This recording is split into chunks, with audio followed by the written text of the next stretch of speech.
날씨가 많이 안 좋은데요. 여러분 그럼에도 불구하고 예배 자리로 나오신 모든 분들 너무 감사를 드립니다. 오늘은 조국의 역사와 한국 기독교 역사에 매우 의미 깊은 날입니다. 일제의 강압 정치를 고발하고 독립과 자유를 부르짖은 3.1절이지요. 이제 4년만 있으면 벌써 100주년이 되어 갑니다.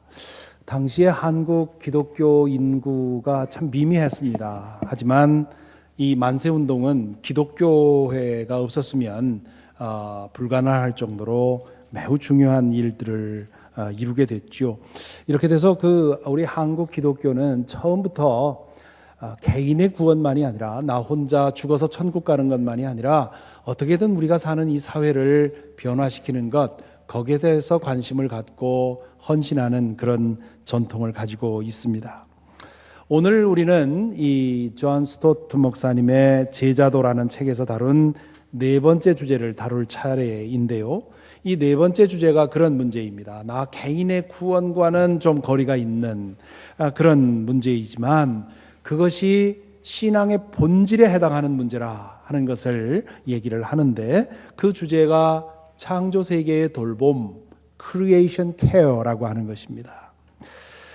이 주제가 생소하게 들릴 분이 계실 것입니다. 몇 년 전에 환경주의를 맞아서 이러한 내용의 설교를 했더니 다른 교회에서 신앙생활 하다 오신 분이 묻습니다. 아니, 교회에서 이런 얘기하는 거 처음 듣습니다. 그런 얘기를 합니다.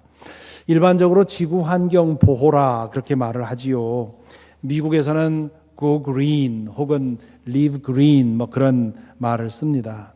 지금까지와 같은 속도로 이렇게 계속해서 우리가 사는 이 지구를 오염시키고 파괴시키면 결국 미래에 재앙이 닥칠 것이라는 그런 위기의식에서 많은 사람들이 이런 문제에 대해서 관심을 갖고 노력하고 있습니다. 존 스토트 목사님은 이 문제가 소셜 이슈가 이전에 우리의 faith 이슈다, 우리의 신앙의 문제라 그렇게 얘기를 합니다. 예수 그리스도의 제자라면 이 green life, 이 녹색의 삶을 매우 중요하게 생각해야 된다는 겁니다. 그 이유로 스토트 목사님은 두 개의 성경 구절을 제시하지요. 첫 번째는 시편 24편 1절입니다. 땅과 그 안에 가득 찬 것이 모두 다 주님의 것, 온 누리와 그 안에 살고 있는 모든 것도 주님의 것이다.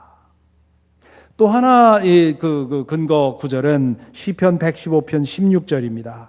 하늘은 주님의 하늘이라도 땅은 사람에게 주셨다. 이 두 가지 말씀이 이 피조 세계에 대해서 우리 그리스도인들이 가지고 있어야 할 두 개의 진리를 알려준다, 그렇게 얘기를 합니다. 첫 번째 진리는 온 우주와 그 안에 있는 모든 것이 하나님이 지으신 것이고 하나님에게 궁극적인 소유권이 있다는 것이지요. 두 번째 진리는 그것을 하나님께서 우리 인간에게 맡겨주셨다, 그런 얘기입니다. 창세기에 보면, 오늘 읽은 창세기 1장의 말씀에 의하면 6일 동안 이 모든 것을 창조하시고 그리고 마지막으로 인간을 창조하신 후에 인간에게 이런 위탁을 하시지요. 생육하고 번성하여 땅에 충만하여라. 땅을 정복하여라. 바다의 고기와 공중의 새와 땅 위에서 살아 움직이는 모든 생물을 다스려라. 이것을 가리켜서 문화명령이라 한다, 그렇게 존 스토트 목사님 말씀하시지요. Cultural mandate이다. 이 명령에 따라서 문화를 일으켰다 하는 얘기지요. 사실 서구 문명이 동양 문명보다 훨씬 더 발전한 이유 중에 하나가 바로 여기에 있습니다. 이것을 cultural mandate로 알고 이 하나님이 주신 이 피조 세계를 경작하고 관리하고 발전시키는 그런 노력을 동양 사람들보다 훨씬 더 열심히 해왔기 때문에 문명이 이렇게 발전한 것이지요. 그런데 문제는 이것을 문화명령으로 생각하는 사람도 있었지만 이것을 착취명령으로, 착취해도 된다는 그런 면허증을 받은 것처럼 온 세상을 망가뜨리는 그런 지경에 와 있어서 문제인 것입니다. 예수 그리스도의 제자는 창조주 하나님을 아빠라고 부르며 살아가는 사람들입니다. 바울 사도가 말했듯이 제자의 가장 중요한 목적은, 삶의 목적은 어떻게든 하나님을 기쁘시게 하는 일입니다. 그런데 하나님께서 지으신 이 피조 세계를 잘 관리하고 그것을 선용하고 그것에 대해서 감사하고 그 맛을 알고 하는 이 모든 것이 이 모든 것을 지어서 우리에게 맡기신 하나님을 기쁘시게 하는 방법이라는 것이지요. 그 피조 세계를 훼손시키고 타락시키고 오염시키는 것은 그것을 창조하신 하나님께 대한 모독이라고 하는 사실을 우리가 기억해야 된다는 말입니다. 가령 우리가 아주 좋은 귀중한 선물을 누구에겐가 맡겼는데 그 사람이 그 선물을 함부로 다루어서 망가뜨렸다면 그것은 그 선물에 대한 그 사람의 태도가 문제가 아니라 그 선물을 준 나에게 욕을 돌리는 것이지요. 그렇기 때문에 이 녹색의 삶은 그리스도인들이 꼭 기억하고 살아야 하는 요소라고 말씀을 하고 있는 것입니다. 우리 교회는 이 문제에 대해서 오래전부터 책임감을 갖고 환경팀을 만들어서 노력을 해왔습니다. 일회용 컵을 없애고 머그를 사용하는 것이 그 대표적인 예의지요. 그래서 예배가 끝날 때마다 이 머그 씻는 일이 보통 일이 아닙니다. 그렇게 빨리 씻어놔야 이제 다음 예배 끝난 분들이 또 사용할 수 있기 때문에 그렇지요. 그래서 처음 시작하고는 몇 번 어려움을 겪었습니다. 일회용을 없애고 머그를 사용했다가 이 씻는 사람은 없고 사용하는 사람만 있고 하다 보니까 또 중단했다가 또 시도하고, 그러나 다행히도 이것이 자리가 잡혀서 지금은 계속해서 그걸 하고 있어서 감사합니다.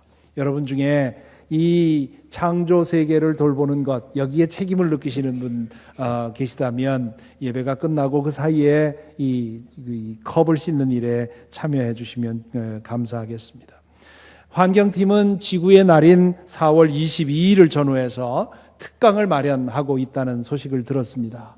이런 특강을 통해서 어떻게 하면 더 이 일을 잘할 수 있을까 배우는 것은 매우 중요한 일입니다. 이제 다음 주면 웅수 시니어 아카데미가 개강이 됩니다.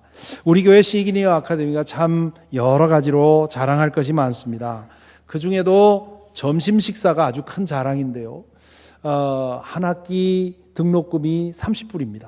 그런데 매주일 나오는 음식은 15불짜리 음식이 나옵니다. 30불 내고 한 학기 내내 먹게 되는데요.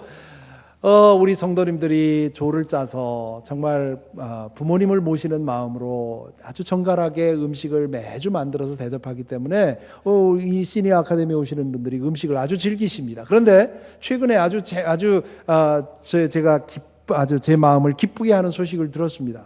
우리 교회 시니어 아카데미 나오시는 분들이 다른 요일에 다른 교회 아카데미도 이제 많이 다니시는데 대부분의 교회에서는 일회용 용기로 음식을 제공한답니다. 그런데 우리 교회에서는 제대로 된 그 그릇과 제대로 된 실버로 이제 음식을 이제 대접을 받는데 여기서 디그니티를 느낀답니다.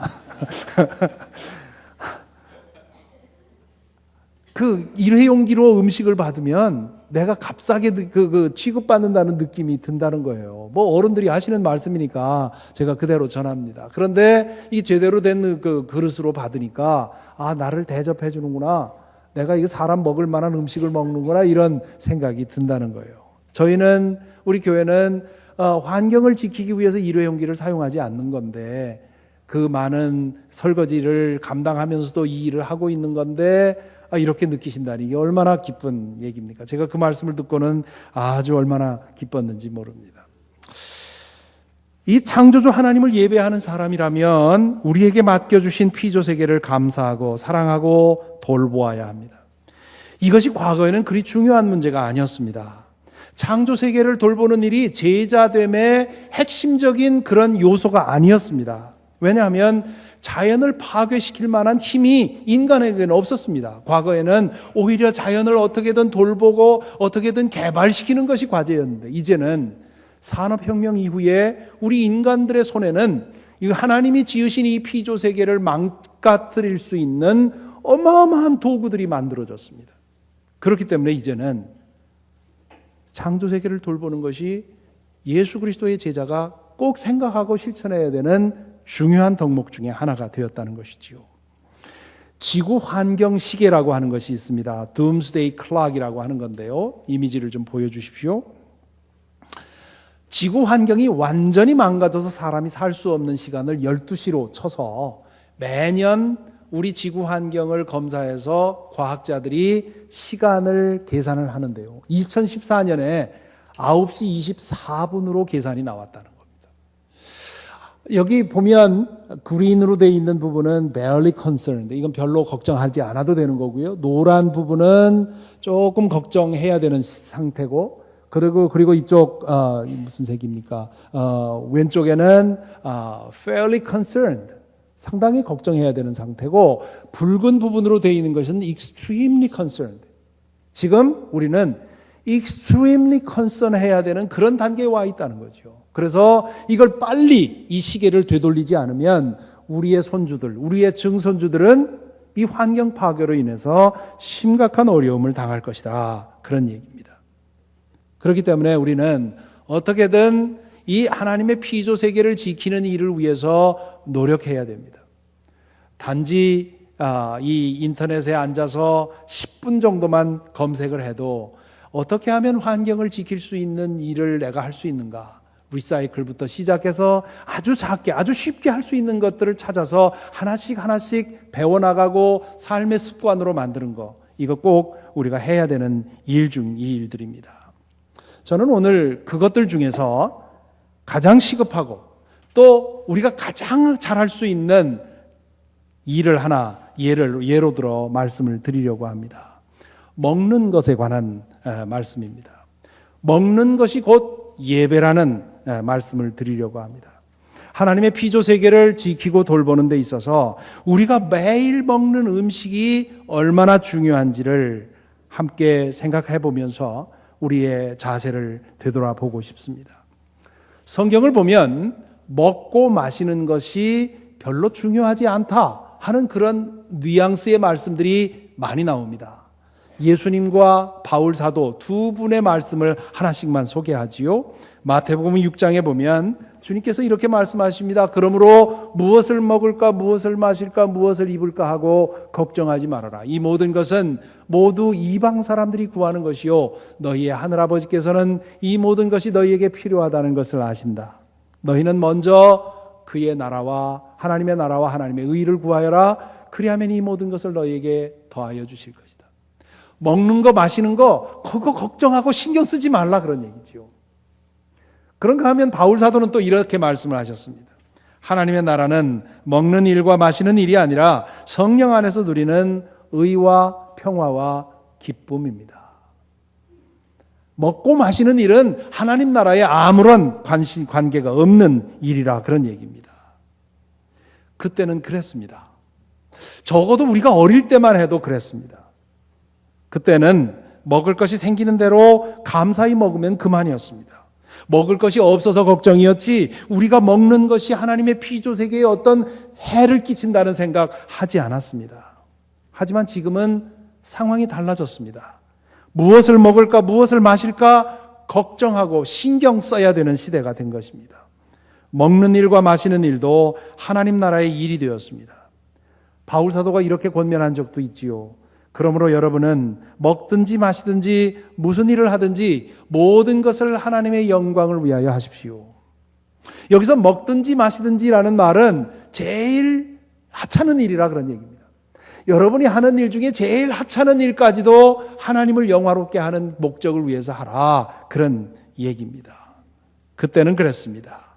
하지만 이제는 먹고 마시는 것이 하나님의 영광을 위해서 해야 될 가장 중요한 일 중에 하나가 되었습니다.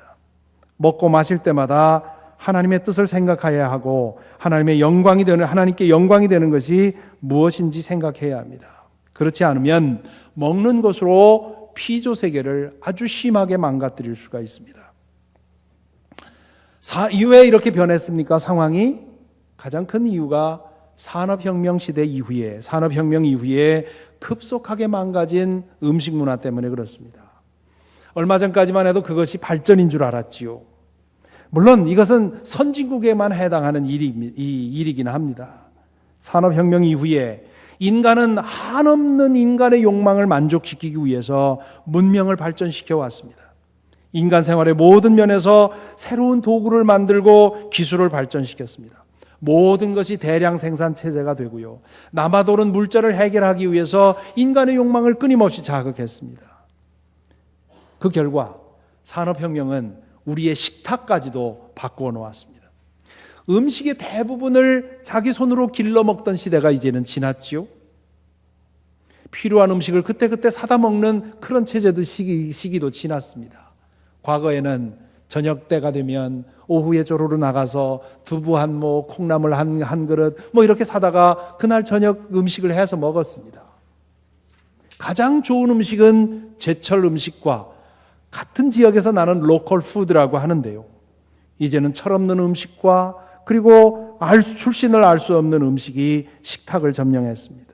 음식물 냉동 기술과 보관 기술이 발전하면서 음식을 대량으로 생산해냈고 그리고 그 대형 매장을 만들어서 세상 구석구석에서 음식을 갖다가 진열해놓고 팔고 있습니다.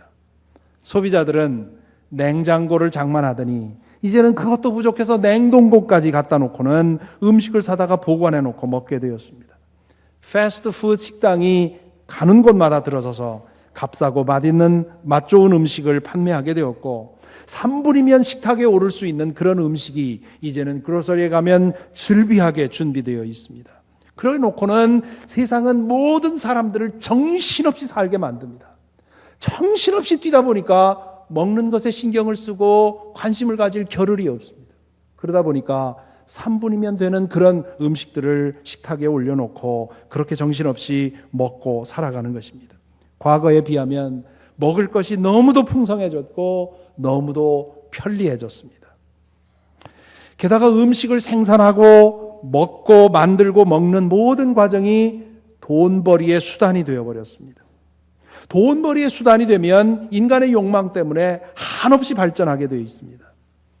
음식이 돈벌이의 수단이 되면 건강이 아니라 미각을 충족시키게 되는 것이고 미각을 충족시키려 하다 보면 건강에 해로운 수단을 사용하는 유혹에 빠지게 됩니다.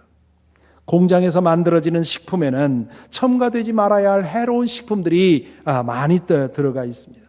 채소와 과일과 육축을 기르는 사람들도 신속하게 키우기 위해서 여러 가지 건강에 해로운 수단을 사용해 왔지요.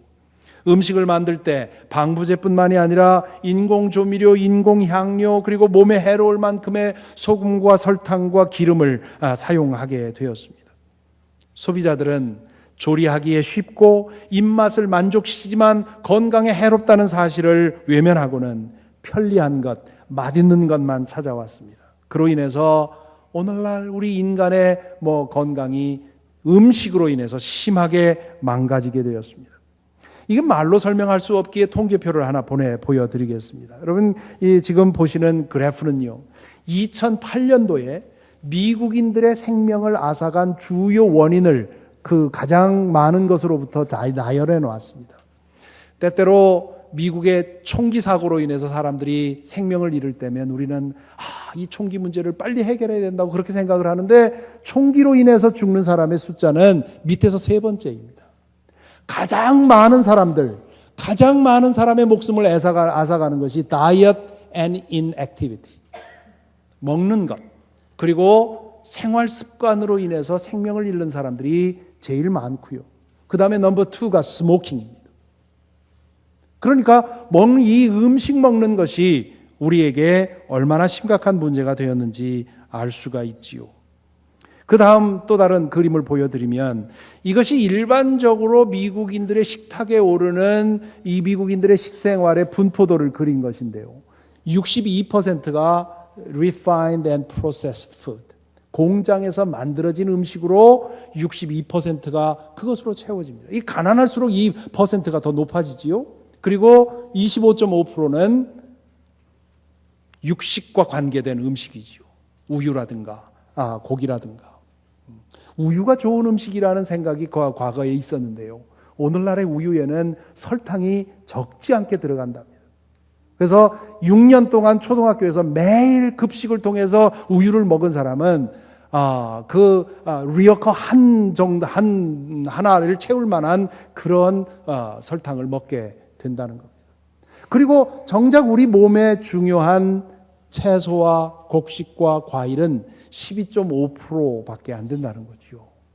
물론 동양인들, 우리 한국 사람들의 경우는 이 백인들보다는 훨씬 건강한 이 그린 포션이 더 많기는 합니다만은 역시 이것도 우리 피할 수 없는 그런 문제입니다.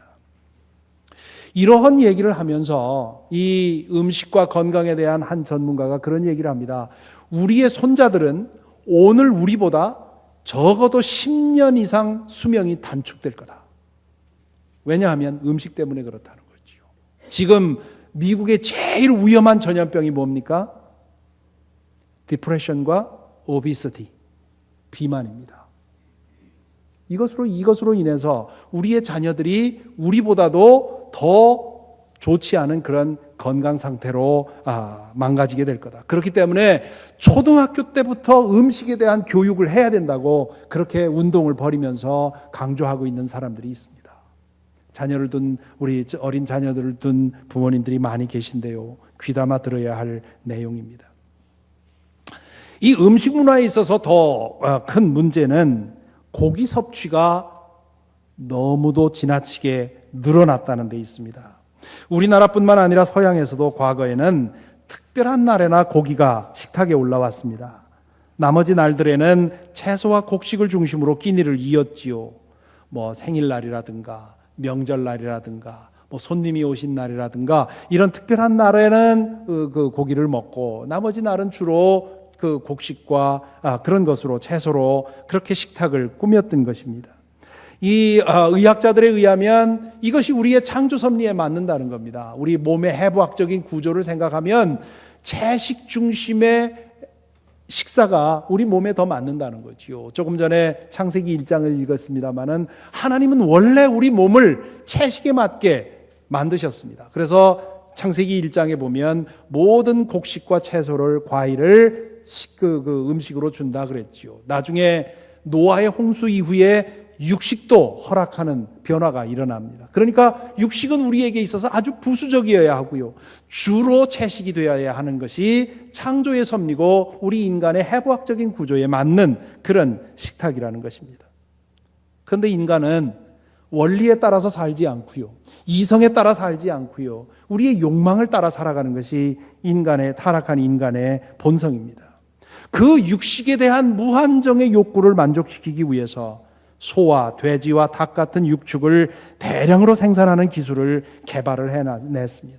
그로 인해서 이제는 끼니마다 고기가 올라와야 되는 것처럼 생각을 하고 있는 것이지요. 인류 역사상 지금처럼 육식을 많이 하는 시대가 없었다고 얘기를 합니다. 하지만 이 육식의 생산을 늘리다 보니까 그로 인해서 하나님의 피조 세계를 심각하게 해치는 결과가 생긴 것입니다. 이 육식 대량 생산으로 인해서 우리 인류가 범하고 있는 가장 심각한 죄는 동물에 대한 학대입니다. 노아의 홍수 이후에 하나님께서는 인간에게 육식을 허락하셨습니다. 우리 피조 세계에 있는 그런 먹이사슬, 푸드체인에 의하면 어느 정도의 그런 육식은 피할 수 없는 일이고 또한 허락된 일이라고 볼 수가 있습니다. 하지만 지금은 도를 지나쳐도 너무도 지나쳤지요. 몇 년 전에 메릴랜드에 있는 솔즈베리에 가본 적이 있습니다. 솔즈베리 하면 우리 한국 이민자들에게는 참 한이 서린 그런 곳이지요. 그곳에 닭공장에 와서 그 차가운 냉동창고 같은 그런 닭공장에서 1년, 2년 일을 하면서 영주권을 받아서 정착한 분들 미국에 참 많이 계십니다. 그렇게 해서 솔즈베리를 떠나는 분도 있지만 그곳에 정착해서 닭을 기른다든가 이렇게 사는 분들이 있었는데 그 중에 한 분이 그 닭을 기르는 닭 그 사육장을 가보고는 말할 수 없는 동물이라고 해도 이렇게 하는 것이 가능한가? 허락되는 것인가? 그 숨을 쉴 수 없을 만큼 그 하우스 안에 한 하우스 안에 넣는 병아리의 수가 35,000마리라고 합니다. 빽빽하게. 게다가 그것을 빨리 기르게 하기 위해서 모이에 스테로이드를 타는 경우도 있다고 하니까 말이죠. 어릴 때 제 시골집에서는 닭을 길렀습니다. 닭장이 있었고 한 10마리 닭을 길렀는데요. 낮이면 바깥에서 자기들끼리 놀면서 모이를 주워 먹고, 그리고 밤이면 닭장에서 잠을 자고. 그게 닭답게 사는 겁니다. 그러다가 손님이 오시면 아버님이 말씀하십니다. 영봉아, 닭 한 마리 잡아라. 그러면 그거 가지고 온 가족이 오래간만에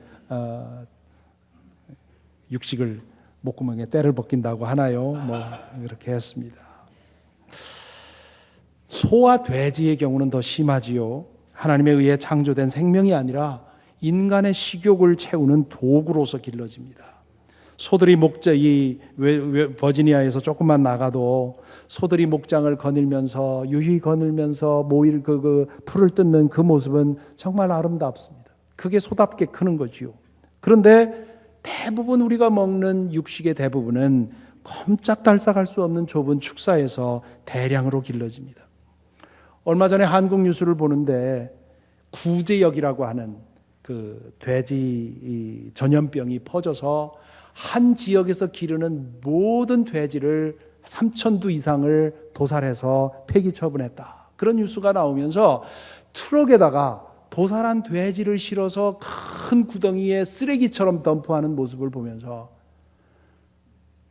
이 우리가 얼마나 큰 죄를 짓고 있나. 하나님이 저 모습을 보고 뭐라고 하실까. 그런 생각을 하지 않을 수가 없었습니다. 어디 그뿐입니까? 좀 더 맛있는 고기를 만들기 위해서 인간이 고안해낸 사육 방법은 정말 잔인할 정도입니다. 가장 맛있는 송아지 고기, 필이라고 하는 송아지 고기를 만들기 위해서 갓 태어난 아기 송아지를 그냥 선체로 24시간 선체로 키우면서 그 먹이에다가 철분을 다 뺀 먹이를 줘서 영양실조의 상태로 한 6개월을 길러서 도살하면 가장 최상급의 가장 맛있는 송아지 고기가 된다는 겁니다. 그렇게 만들어내는 송아지 고기를 값비싼 돈을 내고 맛있다고 먹고 있는 것이 우리의 현실인 거지요. 혹시 여러분 중에 그거 먹어본 일이 있는 분이 있다면 끔찍하게 느끼실 것 같아서 죄송합니다. 해도 지금 너무한 겁니다. 이래서는 안 되는 거죠. 그러니까 하나님께서 창조하신 피조물과 우리랑 같은 그 생명이라고 생각을 한다면 이렇게 동물을 학대하는 것에 대해서 노라고 말해야 되는 것이 우리 하나님을 섬기는 사람들의 과제가 아닌가 저는 생각을 합니다. 뿐만 아니라 이 육식을 대량으로 생산하는 것으로 인해서 하나님의 피조 세계가 어마어마하게 망가지고 있습니다.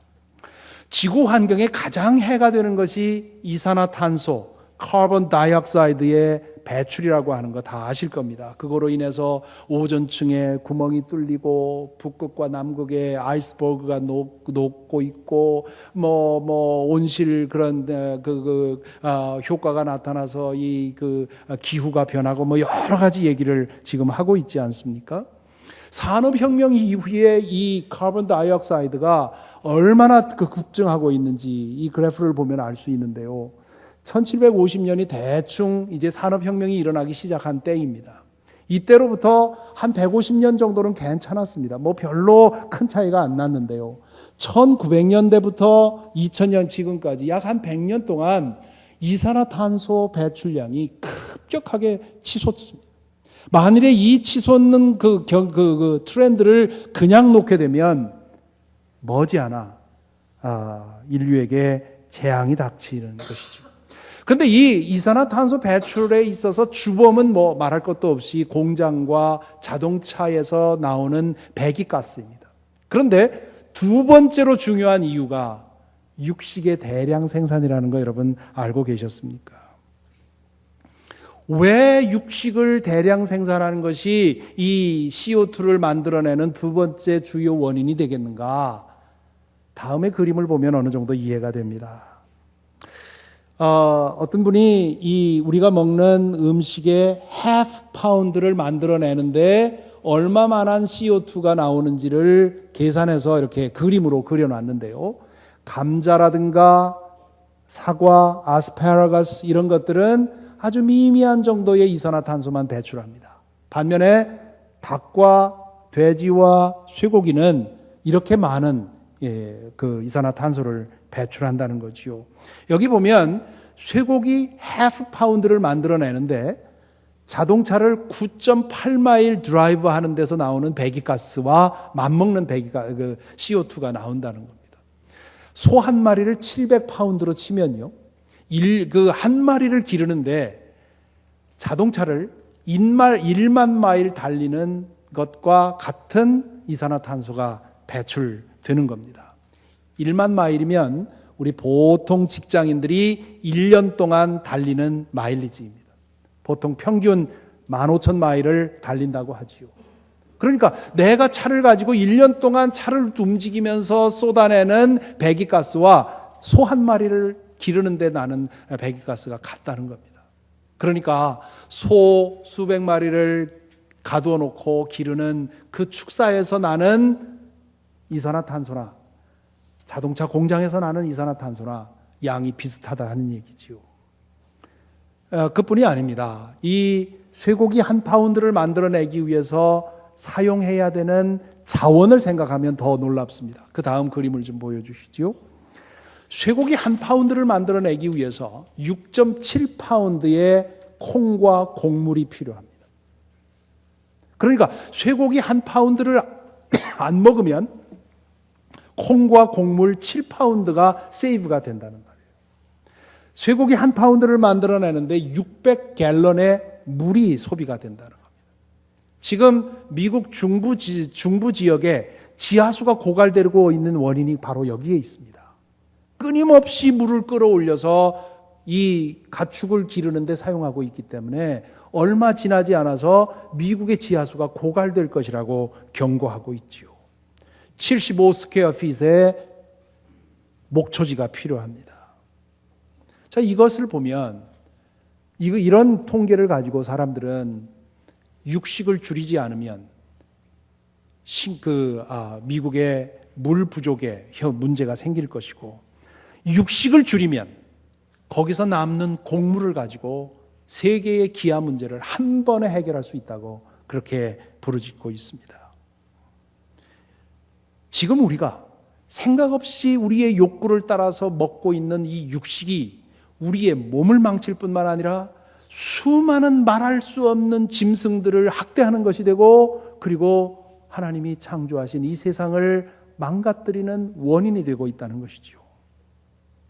이러한 현실을 알면서도 상관없다, 나는 그저 내 미각을 만족시키는 것을 위해 살겠다, 이렇게 생각한다면 과연 우리가 이렇게 모여서 하나님을 찬양하고 예배하는 자다우냐 질문할 수밖에 없는 것이지요. 도대체 설교를 하는 겁니까? 강의를 하는 겁니까? 전곡을 찔렀지요? 강의를 하고 있는 겁니다.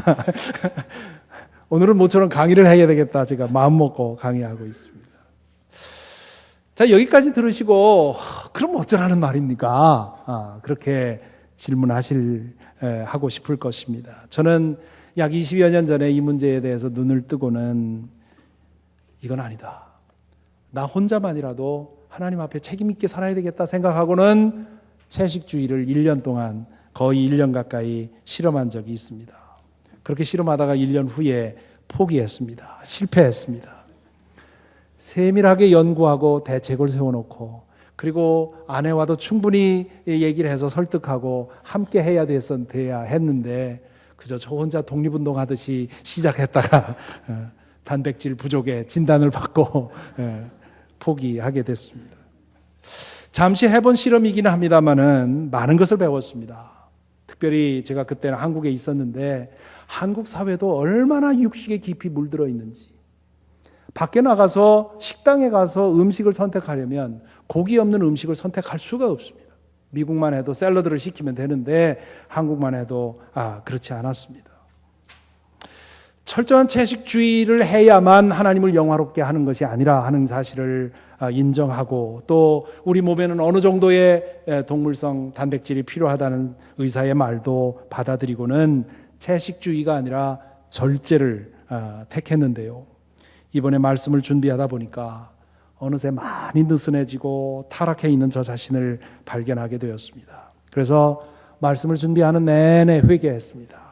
새벽에 기도를 드리면서 내가 다시 이 의식을 회복하고 하나님 앞에 바른 절제의 삶을 살게 해주십시오. 주님께 은혜를 구했습니다.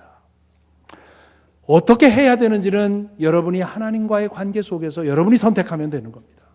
남들이 어떻게 하라고 했다고 해서 해가지고는 소용이 없습니다. 여러분들이 이 문제에 대해서 기도하고 묵상하면서 내가 내 식탁을 어떻게 해야 될 것인가 스스로 판단하면 됩니다. 다만 오늘 제가 여러분과 나누려고 하는 얘기는 예수 그리스도의 제자라면 먹는 것이 곧 예배가 된 우리의 상황을 인정해야 된다는 것이지요. 우리 식탁이 제단처럼 하나님께서 지금 이 제단을 바라보시는 것처럼 우리의 식탁에 관심을 가질 것이란 말입니다. 왜냐하면 우리의 식탁이 이 세상을 망가뜨려 놓고 있기 때문이죠. 그러므로 이제는 무엇을 먹을까 무엇을 마실까 걱정하라는 말입니다. 내 몸에 얼마나 도움이 될까 그것만 걱정할 것이 아니라 이 세상이, 하나님이 지으신 이 세상을 어떻게 관리할까 어떻게 돌볼까 그 생각까지 해가면서 식탁을 차리라는 얘기입니다. 뭐 나 하나 그렇게 한다고 뭐가 달라지겠습니까? 이렇게 질문할 분이 계실지 모르겠습니다. 저는 그렇게 반문하고 싶습니다. 나부터 하지 않고는 무슨 변화가 일어나겠습니까? 그리고 내가 하는 일이 얼마나 효과가 있겠습니까? 이것은 하지 않으려고 하는 핑계에 불과합니다. 왜냐하면 지금 제가 드린 이 말씀은 얼마나 효과가 있느냐 없느냐가 아니라 하나님 앞에서 내가 어떻게 느끼느냐, 그리고 하나님을 진실로 예배하는 사람으로서 내가 내 식탁을 어떻게 차리느냐, 그것이 어떤 결과를 만들어내느냐, 그건 두 번째 얘기입니다. 하나님 앞에서 내가 하나님을 예배하고 사랑하고 하나님을 경배하는 사람으로서 내 입에 들어가는 것, 내 식탁에 차리는 것, 이것에 대해서 깨어있는 정신으로 바라보고 그렇게 살아야 한다고 하는 사실이 한다는 것이지요. 부디 먹는 것과 마시는 것을 통해서 하나님을 영화롭게 하고, 그리고 하나님이 지으신 다른 생명들과 함께 더불어 살고, 그리고 우리에게 주신 하나님의 성전인 몸을 잘 가꾸는 저와 여러분이 되기를 간절히 기원합니다. 기도하겠습니다. 창조주 하나님, 이제 돌아보니 저희의 입으로 많은 죄를 지었습니다. 날선 말로 다른 사람 마음에 상처 주는 것만 죄라고 생각했는데 욕심대로 분별 없이 먹는 것도 주님의 마음을 아프게 했음을 깨닫습니다. 회개합니다. 저희의 입을 회개합니다. 저희의 식탁을 회개합니다. 주님의 정원을 맡은 선한 청지기로서 먹는 것을 통해 주님을 높이게 하여 주시고 저희의 식탁이 주님이 기뻐하시는 제단이 되도록 인도하여 주옵소서. 예수 그리스도 이름으로 기도하옵나이다.